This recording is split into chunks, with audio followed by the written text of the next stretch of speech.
Welcome in, and thanks so much for joining me. A big welcome to those of you who are newer to my channel, as well as to those of you who come often. Thank you so much for regularly listening and connecting to the content I offer on YouTube and my podcast, the Buddhist Wisdom Podcast. For those of you who are newer, I just want to introduce myself. My name is Scott Tusa. I am a Dharma practitioner, meditation teacher, and I also mentor people in their meditation practice.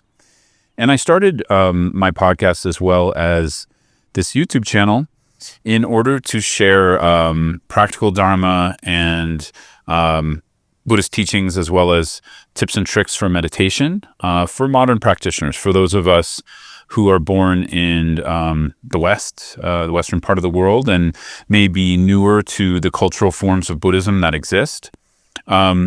I generally teach from the Himalayan or Tibetan Buddhist traditions, so that's the kind of flavor you'll see here. But as always, I really aim to offer a bridge into its practices and deepening our Dharma practice.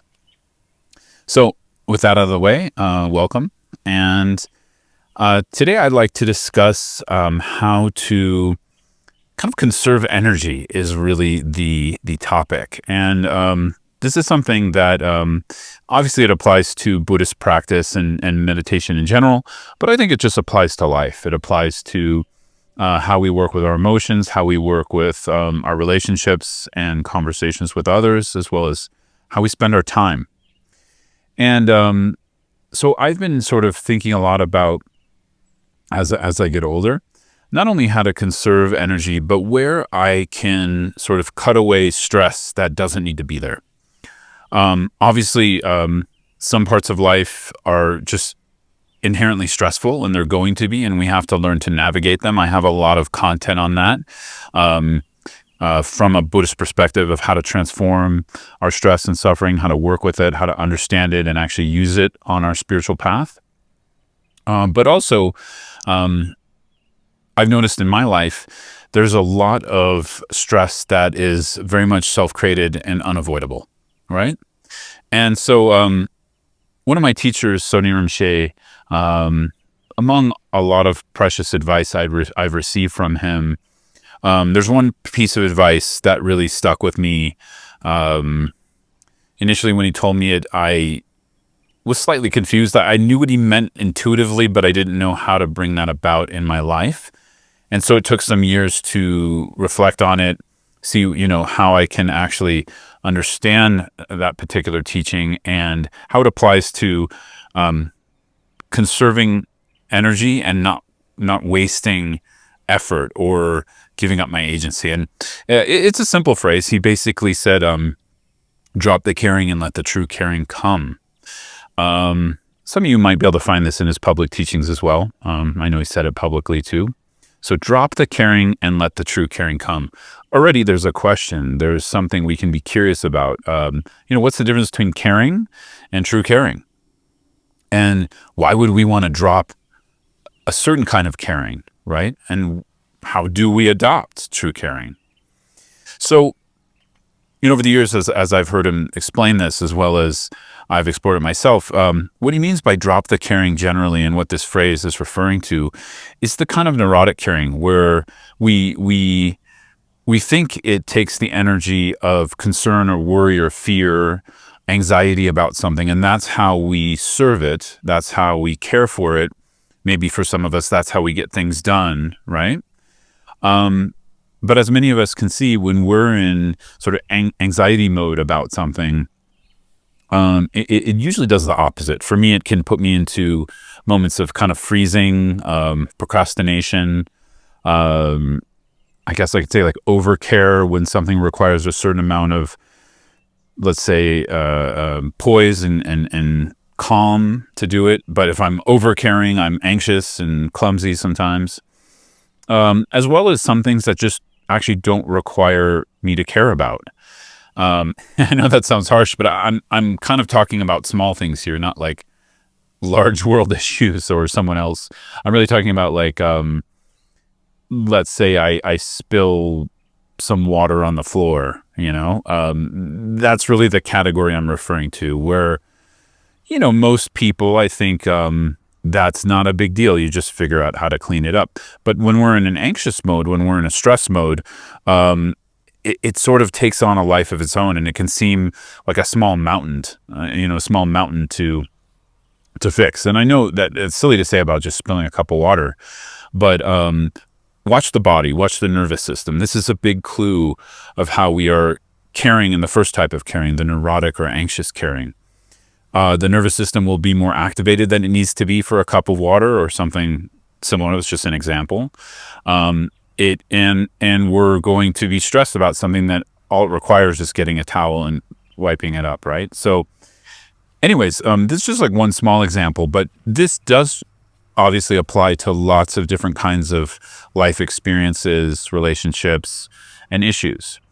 So this is kind of the first area I work with personally in understanding where I'm not quite wasting, but maybe let's say losing energy, like losing vitality, losing energy through anxiousness and worry about something that doesn't require that, or something that I don't really need to be worried about, right? And again, there's going to be different layers to this for all of us. So I'm not here to say what that looks like for you. I'm just here to offer some reflection or contemplation on noticing the activated nervous system, noticing when we are in that anxious mode. And then the question comes, does this require that? I found that to be the first step for me. Does this particular issue or problem require me to be anxious or stressed about it? Now, that doesn't really solve it most of the time, because the stress is in the body and we need to attend to it in the body and in the nervous system. But the question is the first step. It gets us out of the thought rumination mode that we may be stuck in around the problem we're perceiving, right? And dropping the caring for me isn't simply a conceptual process. The question, the concept is the first step of, do I need to be activated about this right now? And if the answer is no, then I tend to connect with the feeling, provide some kind of compassionate presence through mindful awareness, just feeling the feeling. And, there's a lot of content I have on these kinds of practices. Sonny Rinpoche himself teaches, is where I get, my practice from on this. He teaches a practice called the handshake practice, which is vital to me and many I work with.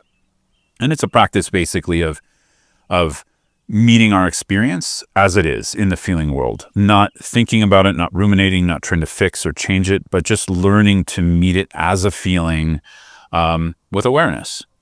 And we're not trying to get rid of it. We're just trying to essentially feel and be compassionate towards it. And the compassion is the willingness to meet it. The compassion is the non-judgment. The compassion is, not immediately trying to fix it or outthink it or all of that. So anyways, I don't want to go too much into it here, but there's lots of content I have on that practice, as well as guided meditations on my website. And I highly recommend Sonny Rinpoche. He's the source of it. So you can go to Fully Being, his course, where he teaches extensively on how to work with that. But either way, for me, it's that process of curiosity. First, the question, am I over-caring in this particular situation with the cup of water? Okay, if so, meet the overcare, meet the anxiousness, meet the stress in the body, allow it to naturally unwind and settle on its own. I don't have to do anything, right? Now, of course, for me, this is a little easier at this point because it's been many years of doing somatic awareness practices or embodied awareness practices. And so it's a little quicker for the settling to happen for me, but not all the time. Sometimes things don't settle for me, and that's okay too. But either way, that's one way to think of what the caring looks like. We first have to identify it, and then we can start to drop it. Drop it means we're not fighting it. We're not pushing it away. It means being compassionate towards it so it can release on its own. That's really what drop means. Now, true caring, right? So we have drop the caring and let the true caring come. The true caring is compassion. It's compassion which is willing to meet the messiness of life. It's compassion that's willing to meet the imperfection of life, right? And it's the knowledge that it's not perfect and it probably won't ever be perfect. And that true caring is in the moment. It's present with the pain, whether it's, our own stress, anxiety, and pain, or that of another person. It's present. It's open. It's not trying to fix it right away, right? It's trying to allow some space to connect with it as it is. So just as we develop a relationship to letting be or dropping the neurotic caring, we develop a relationship to connecting with true caring. So in general, and as I said, one way to think of this simply is just to work with one of the practices Sonny Rinpoche recommends, that he teaches, called the handshake practice, as I mentioned already. There's many other methods, but that's a wonderful one that's helped me a lot. So that's the general idea of what I tend to do when I'm working with this practice of not losing energy where it doesn't need to be lost, right? I think our energy is best spent on serving others, right? As Buddhist practitioners, that service comes directly in our relationships in any kind of work we do in the world, but it also comes through on our cushion. It actually comes through the practice we do with our own mind on our own side of the street, because that's also how we unfold and transform ourselves to benefit others more in the world. So ultimately, we're trying to recognize where we can free up energy so that we can turn it back around and dedicate it towards our transformative spiritual practice, the Buddha Dharma, our meditation practice, however we look at it, however we want to do our personal work, our personal spiritual work. So that's basically what I wanted to say, but just some reflections, some takeaways. I think these questions, these contemplations of where we could be losing and or wasting our energy are good ones. And, as long as we don't turn it into a weapon against ourselves or judgment against ourselves, it's just a recognition of, our own confusion, which actually deserves compassion, right? So for me, there's a lot of confusion I deal with on a daily basis. And a lot of that confusion does get me caught up in overreaction or personalizing an emotional reaction that I'm having, personalizing someone else's, reaction to me or a situation I'm in with someone else. And the whole idea here is to be able to take a broader view.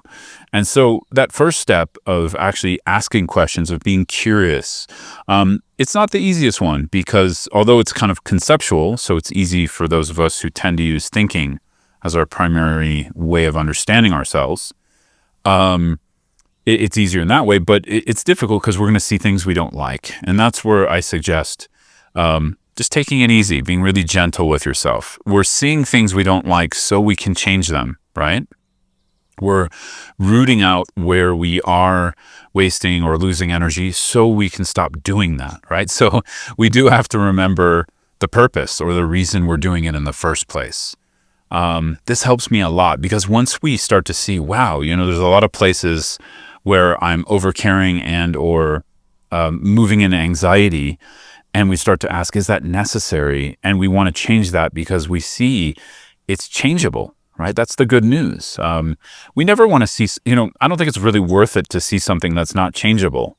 I mean, we can see it and we can acknowledge it, and we can acknowledge maybe it can't be changed.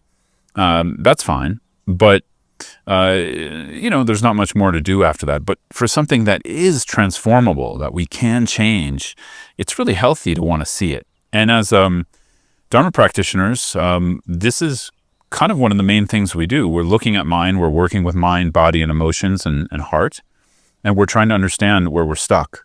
We're trying to understand where dissatisfaction comes from, what's the root, and how can we transform that. And as we practice, we really start to see it's mostly an inside job. I'm not saying completely, but it's mostly an inside job. And once we have that recognition and conviction, then it's just the process of gaining strength to be able to look at where things are going askew or off. So yeah, as I said, this has been incredibly helpful for me, especially lately, of just sort of seeing, okay, I don't need to go there. I don't need to spend my energy getting preoccupied with that particular emotional experience. And I'm not saying I can do that at will all the time. I get overwhelmed as well.